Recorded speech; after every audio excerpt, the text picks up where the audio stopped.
nga ba ang mastermind sa kaso ng mga nawawalang sabungero? Sa eksklusibong panayam ng News 5 kay alias Totoy, sinabi niyang 3 ang mastermind kabilang ang negosyanteng si Atong Ang.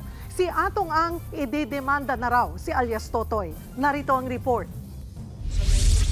Sa pamamagitan ng text message, eksklusibong sinabi sa News 5 ng negosyanteng si Atong Ang na magsasampa siya bukas ng reklamo laban kay alias Totoy. Si alias Totoy ay isa sa mga akusado sa pagkawala ng 34 na sabungero noong 2021. Kabilang sa mga isasapang kaso ay extortion, attempted robbery at attempted homicide. Sa eksklusibo naming panayam sa abogado ni Atong Ang na si Attorney Lorna Capunan, sinubukan daw ni alias Totoy na mangikil ng 300 million pesos kay Ang para hindi idawit ang negosyante sa kaso. Umiikot siya and extorting money from those who he says or he threatens to name.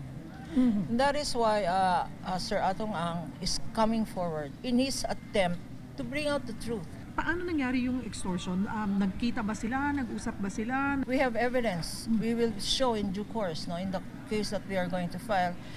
Hindi rin daw pwedeng sabihin na may kredibilidad si alias Totoy na maging state witness gaya ng sabi ng DOJ. The Department of Justice is taking the wrong lead. Hindi pwedeng maging state witness yan because siya mismo ang responsible, directly responsible sa mga nag-disappear.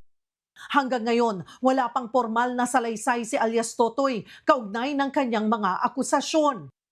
Pero sa eksklusibong panayam ng News 5, nagpakilala si alias Totoy bilang si Julie Dondon Patidongan. Siya raw ang head security ng Manila Arena at manager ng AA Cobra Farm sa Santa Cruz, Laguna.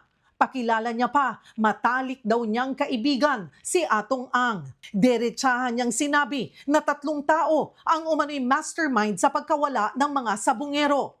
Isang game master ng World Pit Masters Cup o WPC, isang kilalang engineer ng WPC at ang may-ari ng WPC na si Atong Ang. Paano ko nasabi sa sila dahil ako ang pinagkatiwalaan nila at ako isa sa malapit sa pamilya ni Mr. Ang na at isa akong farm manager sa lahat ng kanyang farm. Pinagbabantaan daw siya noon pa ni Atong Ang na papatayin kaya lumantad na siya matapos matalo sa eleksyon sa Surigao nitong midterm elections. Ang kinasamahan ko lang sa iyo, bakit kailangan mo pa patayin ang buong pamilya ko? Ako tanggap ko lang. Alam ko naman ang mangyari sa akin na patayin mo ko, pero huwag mo naman idamay ang pamilya ko. Ayon pa kay Patidongan, si Atong Ang daw ang may utos sa 4 na security guard na ituro siya bilang mastermind sa mga nawawalang sabungero. Ako daw ang pinaka-mastermind. Parang baliktad yata. Itinanggi rin niyang nangikil siya kay Atong Ang.